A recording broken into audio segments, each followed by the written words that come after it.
My wife of 6 years got me drunk to have sex with a stranger, and she did this because she was cheating on me with a stranger.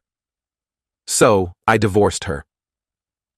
I, M35, have been married to my wife Carol, F33, for about 6 years now.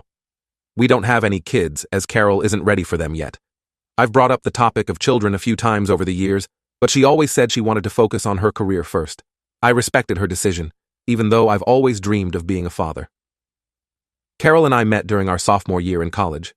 We were both part of a study group for our advanced economics class. I remember the first time I saw her walk into the library, her arms full of books, and a determined look on her face. She had this air of confidence about her that immediately caught my attention. During our study sessions, I was constantly amazed by Carol's intelligence and wit. She had this unique way of breaking down complex economic theories that made them easy for everyone to understand. I found myself looking forward to our study group meetings more and more, not for the economics, but for the chance to spend time with her. It wasn't until our senior year that I finally worked up the courage to ask her out. We had our first date at a small Italian restaurant just off campus. I was so nervous I spilled my water all over the table, but Carol just laughed it off and helped me clean up. That's when I knew she was special. After graduation, we both landed jobs in the city. Carol started as a junior marketing executive at a tech startup, while I began my career as a software engineer at a large corporation. We got married 2 years later in a small ceremony surrounded by our closest friends and family. Our relationship has always been solid. We communicate well, support each other's careers, and enjoy spending time together. Over the years, Carol has climbed the corporate ladder and is now a senior marketing executive at a major tech company. I'm still in software engineering, having moved to a more challenging role at a different firm a few years ago. One of the things I love about Carol is how understanding she is. She knows I need my space sometimes, so she's always been okay with me going out with my friends on weekends. I have this group of guys I've known since high school, Jake, Tom, and Matt. Every Saturday, we meet up at our local bar, the Rusty Nail, to catch up over a few drinks. The Rusty Nail has been our go-to spot for years. It's this cozy little place with dark wood paneling and old rock posters on the walls. The owner, Joe, knows us all by name and always has our usual drinks ready when we arrive. It's the kind of place where everyone feels like family. Last Saturday started like any other. I met the guys at the bar around 8 p.m. Jake was telling us about his latest adventure in online dating. Tom was complaining about his new boss, and Matt was showing off pictures of his new puppy. We were having a great time, sharing stories and laughing. A few hours in, this guy I'd never seen before came up to our table. He introduced himself as Mike and asked if he could join us. We were all in a good mood, so we welcomed him. Mike seemed like a cool guy. He was funny and had some interesting stories about his job as a travel photographer. As the night went on, he offered to buy a round for everyone. I remember thinking how nice that was for a stranger to do. After that, things get fuzzy. I vaguely recall stumbling out of the bar, but I have no idea how I got home. The next thing I knew, I was waking up in a strange bed, in a room I didn't recognize. My head was pounding, and I felt disoriented. As I slowly became more aware, I realized there was someone else in the bed. It was a woman I'd never seen before. She was still asleep, her long blonde hair spread across the pillow.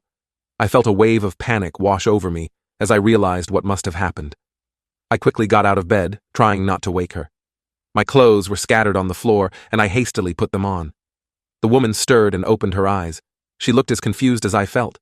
I apologized profusely, telling her I was married, and that this was a huge mistake. She seemed understanding, if a bit hurt. She told me her name was Allison, and that we'd met at the bar last night. Apparently, I'd been extremely drunk, and she'd offered to let me crash at her place, since I couldn't remember where I lived. With shaking hands, I checked my phone. My heart sank when I saw the screen. 37 missed calls from Carol, 15 from Jake, and numerous text messages asking where I was. It was already 10 a.m. I rushed out of Allison's apartment, barely remembering to grab my wallet and keys. I called an Uber and headed home, my mind racing with how I was going to explain this to Carol. I'd never cheated before, never even thought about it. I loved my wife and couldn't believe I'd done something so stupid. As the Uber drove through the city, memories of my relationship with Carol flashed through my mind. Our first date, the night I proposed on the beach under a full moon, our wedding day. How could I have risked all of that for one drunken night? When I got home, Carol was a mess. She'd been up all night, worried sick. She'd called hospitals and even the police. As soon as she saw me, she burst into tears, alternating between relief that I was okay and anger that I'd disappeared. I knew I had to tell her the truth. I sat her down on our living room couch, the same couch where we'd spent countless nights cuddling and watching movies. I confessed. Everything, or at least what I could remember. I told her about waking up in a stranger's bed, about how I had no memory of how I got there or what happened. I apologized over and over, telling her how much I loved her, and how this was the biggest mistake of my life. To my surprise, Carol's anger seemed to deflate as I spoke. She was quiet for a long time after I finished. Then, she asked me a lot of questions about the night, most of which I couldn't answer because of my memory loss. Finally, she said she believed it was a one-time mistake and that she forgave me. I was shocked. I had expected her to be furious, to kick me out, maybe even ask for a divorce. Instead, she was being incredibly understanding. She said our marriage was stronger than one drunken mistake and that we'd work through this together. Over the next few days, I was in a daze.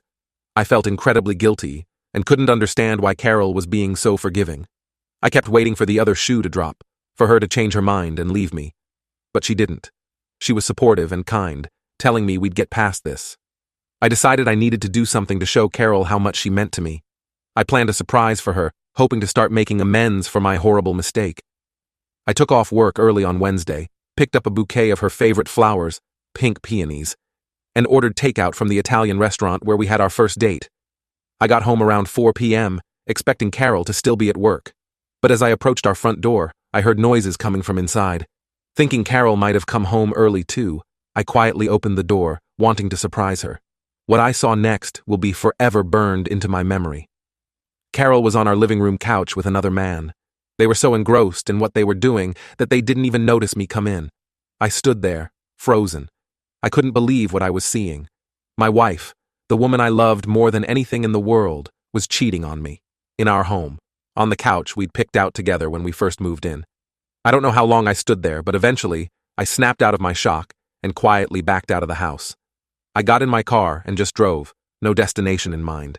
My mind was racing, trying to make sense of what I'd just witnessed. I ended up at a park across town. It was the same park where Carol and I used to have picnics when we were first dating. I sat on a bench, staring at nothing, for hours. As the initial shock wore off, I started to feel angry. Not just at Carol, but at myself, too. How could I have been so blind? How long had this been going on? I knew I needed to confront Carol, but I wasn't ready yet. I needed time, to think, to plan what I was going to say. So I checked into a hotel for the night. I turned off my phone, not wanting to deal with any calls or messages from Carol.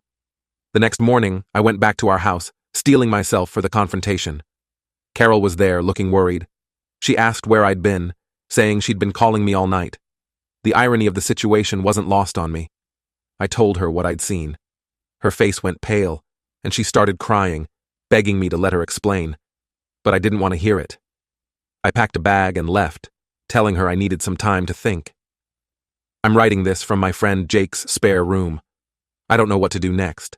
My whole world has been turned upside down. I thought Carol and I had a good marriage. I thought she was the one person I could always trust. Now, I don't know what to believe anymore. I'm not sure what my next steps should be. Should I try to work things out with Carol? Should I just file for divorce? And how do I even begin to trust anyone again after this? Any advice would be appreciated. Update 1.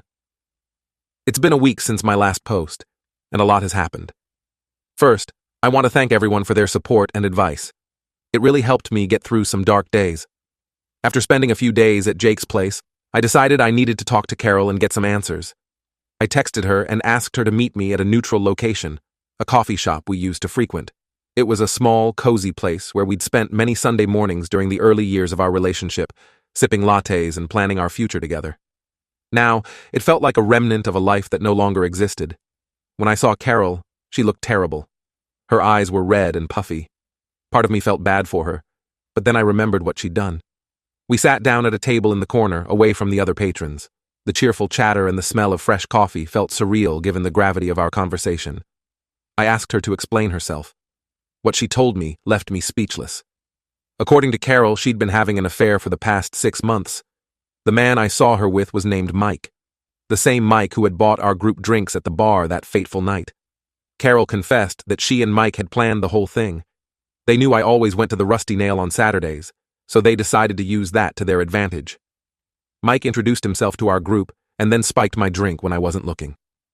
Their plan was for me to cheat, so that when Carol's affair eventually came to light, she could use my infidelity as leverage. As Carol spoke, memories of that night came flooding back. I remembered Mike's friendly demeanor, how he'd seemed so interested in our conversation, how he'd insisted on buying that round of drinks. It all made sense now, in the most horrifying way possible. I asked her why she didn't just ask for a divorce if she was unhappy. She said she was afraid of losing her comfortable lifestyle. She knew that if she cheated and I found out, I might leave her with nothing, but if she had evidence of me cheating too, she thought she could negotiate a better settlement. I felt sick to my stomach. The woman sitting across from me was a stranger. This wasn't the Carol I fell in love with, the Carol who'd stood beside me at the altar and promised to love and cherish me. This was someone calculating and cruel, someone who'd manipulated me in the worst possible way. I got up and left without another word, ignoring Carol's pleas for me to stay and talk more. I walked aimlessly through the city streets, my mind reeling from what I'd just learned. How could someone I'd loved for so long betray me so completely? The next day, I went back to the Rusty Nail. I needed to confirm Carol's story. I talked to the owner, Joe, who I've known for years. Joe's more than just a bartender to us regulars. He's a friend, someone who celebrated our successes and commiserated with our failures over countless beers. I explained the situation to Joe and he was horrified. He immediately agreed to help and led me to the back room where they keep the security footage. We spent hours going through the tapes from that night. Sure enough, we found clear evidence of Mike slipping something into my drink. We also saw Carol there, watching from a distance, as Mike chatted with our group. The footage showed me becoming visibly intoxicated very quickly after drinking the spiked drink. It also captured Mike helping me out of the bar, with Carol following at a distance. Watching it all unfold on the grainy security footage felt surreal, like I was watching a movie about someone else's life. I asked Joe for a copy of the footage, which he provided. As I was leaving, Joe put a hand on my shoulder and told me how sorry he was. He said the Rusty Nail would always be a safe place for me if I needed it. His kindness nearly broke me, and I had to hurry out before I lost my composure. Over the next few days, I did a lot of thinking. I walked through the park where Carol and I used to have picnics, drove past the restaurant where we had our first date, sat on the beach where I'd proposed. Each place held memories that now felt tainted. I realized that I couldn't stay married to someone who would go to such lengths to deceive me. Carol had not only cheated, but had also put my health at risk by having me drugged. I couldn't forgive. That level of betrayal. I contacted a lawyer and filed for divorce. When I told Carol, she broke down crying, begging me to reconsider. She said she loved me and that we could work things out. But I knew that the trust between us was irreparably broken. The Carol I loved was gone, if she had ever really existed at all. My lawyer advised me to keep the video evidence to myself for now. He said it could be useful if Carol tried to contest the divorce or ask for alimony. As for Mike, I decided not to confront him. My lawyer advised against it, saying it could potentially complicate the divorce proceedings. But I did file a police report about the drugging incident. The police are investigating, but they said it might be hard to prove anything after so much time has passed. I'm still staying at Jake's place. I can't bear to go back to the house Carol and I shared. Too many memories, too much pain. Jake has been an incredible friend through all of this. He's let me crash on his couch, listened to me vent, and even helped me start looking for a new apartment. I'm taking things one day at a time. Some days are better than others. I still have moments where I miss the life I thought I had with Carol. But then I remind myself of what she did, and I know I'm making the right decision. I'm focusing on myself now. I've started seeing a therapist to help me process everything. I'm throwing myself into my work and trying to reconnect with old friends I'd lost touch with over the years. I know I have a long road ahead of me. Divorce is never easy, and the betrayal I've experienced has left deep scars. But I'm determined to come out of this stronger. I deserve better than what Carol did to me, and I'm going to make sure I find it. Thank you all again for your support. I'll update again when there are new developments. Update 2. It's been about a month since my last update, and I wanted to share some developments in my situation. The divorce proceedings are underway. Carol initially tried to contest it, claiming that my one-night stand was grounds for her to receive alimony. That's when my lawyer presented the video evidence of her and Mike's plot. Carol's face went pale when she realized we had proof of what she'd done. I'll never forget the look on her face in that moment. It was a mixture of shock, fear, and maybe even a bit of shame. For a brief second, I saw a flicker of the Carol I used to know, the one who would feel guilty about telling even the smallest lie. But that Carol disappeared as quickly as she had appeared, replaced by the calculating woman I'd come to know over the past month. After that, Carol became much more cooperative in the divorce proceedings. She agreed to an equitable split of our assets and didn't push for alimony. I think she realized how badly things could go for her if the full story came out. As we went through the process of dividing our life together, I was hit with waves of nostalgia and sadness, deciding who would keep which books, which pieces of furniture, which photos. It felt like dismantling the life we'd built together piece by piece. There was the coffee table we'd bought on our first anniversary, the set of wine glasses we'd received as a wedding gift, the painting we'd picked up on our trip to Paris. Each item held a memory, and letting go of them felt like letting go of a part of myself. As for Mike, the police investigation is ongoing. They're taking the drugging incident seriously, especially since we have video evidence. Mike could be facing some serious charges. Part of me feels satisfied that he might face consequences for his actions, but another part just feels tired of the whole situation. I've moved out of Jake's place and into my own apartment. It's small, but it's mine, and it's a fresh start. The first night I spent there was tough. The silence was deafening, and the empty spaces where our shared belongings used to be seemed to mock me. But as the days passed, I started to make the place my own. I bought new furniture, hung up some art I've always liked but Carol wasn't fond of, and even got a small plant to take care of. I'm slowly rebuilding my life piece by piece. I've been going to the gym regularly, which has been great for managing stress and helping me sleep better. The physical exertion helps clear my mind, and I've found that the endorphin rush after a good workout does wonders for my mood. Work has been a good distraction. I've thrown myself into a new project, which has been keeping me busy and focused. It's a challenging assignment, developing a new software platform for a major client. The complexity of the work requires all my attention, leaving little room for dwelling on my personal problems during the day. My boss has been understanding about the whole situation and has given me some flexibility with my hours when I need it for lawyer meetings or therapy appointments. His support has been invaluable, and it's made me realize how important it is to have a good work environment.